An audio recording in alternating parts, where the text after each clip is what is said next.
Hello guys, welcome to my YouTube channel. If you are a Python developer or a Python beginner, don't know where to start the web applications, Django is a very popular web framework. Uh, not only Django is popular, but there is also a web framework called Flask and Bottle. But they are called as micro framework.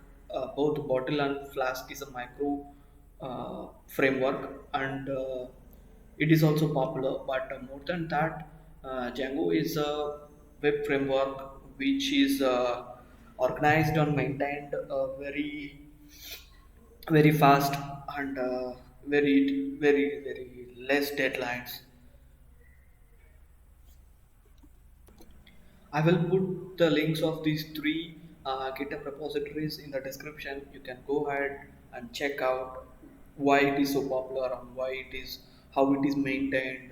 Those things you can see directly in the GitHub. So now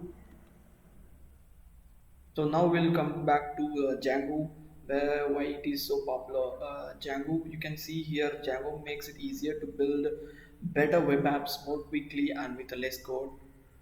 And also they have mentioned ridiculously fast, reassuringly secure, exceedingly scalable, and also to note, it is the power of Django. Here they have mentioned it is also having a object relational mapper, that is ORM, and automatic admin interface, robust template system, quick internationalization.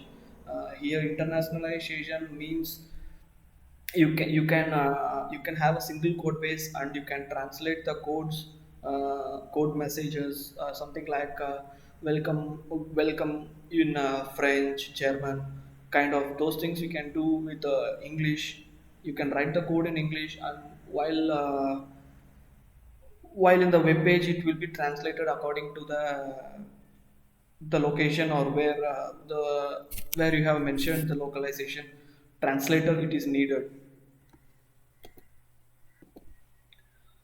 Before diving into Django, we will see what are the basic requirements you need to have and you need to learn before coming to Django. I hope you all know something or somewhat about Python, or if you are coming from another programming language background, it will be easier to learn Python first and then come back to Django. So because the Django is fully written in Python, so if you don't understand Python, Django will be a little bit harder to understand and to pick up. So then for this web series, we are going to use the VS Code for a text editor, and then we'll be having a virtual environment we'll be using. So make sure you have access to Python also. That means make sure you have installed Python in your system, and text editor like VS Code. I'm going to use VS Code. So if you're not familiar with VS Code, you can use any other text editor you wanted to use, but I will be using VS Code in this series. So we will start with making a folder.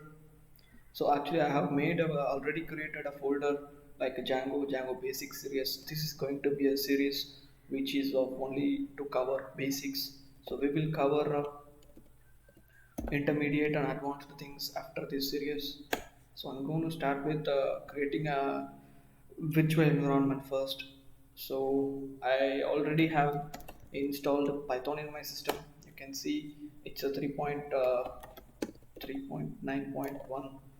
So then we will create a virtual environment in this folder.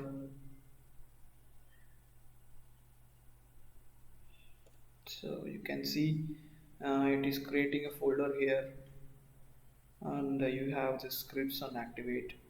So here it is saying virtual environment creation is done. So now we will do DJ. We will activate the environment by simply typing the environment name, then the scripts. Sorry, I have made little, it is backslash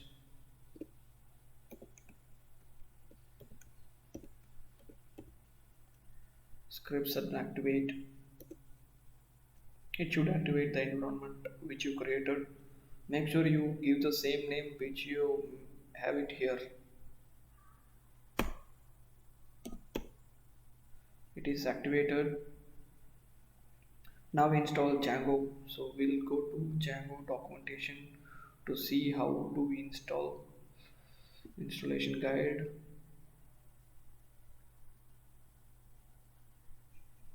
So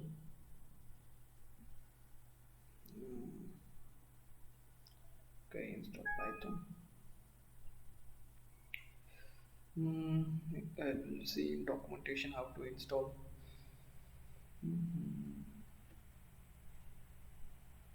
Okay, overview is this one. So installation.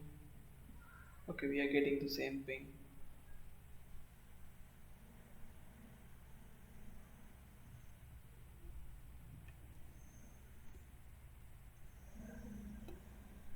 Basically, you need to type pip install Django with the version name.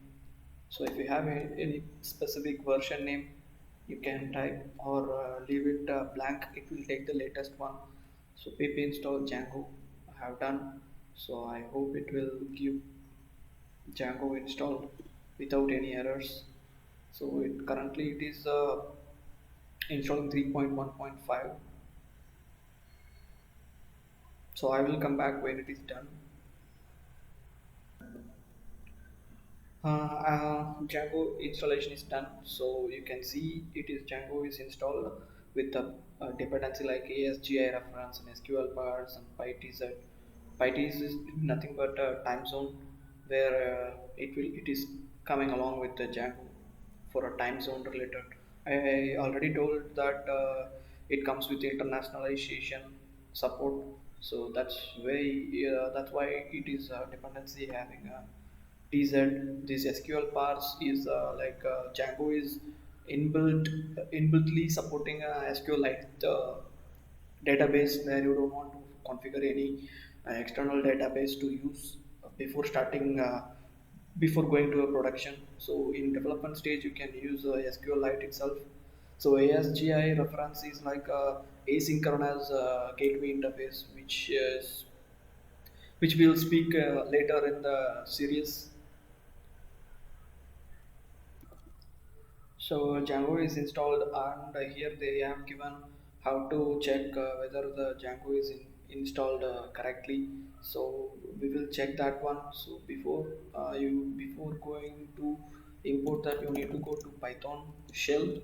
So where you can import Django, it is importing. So print Django dot get version.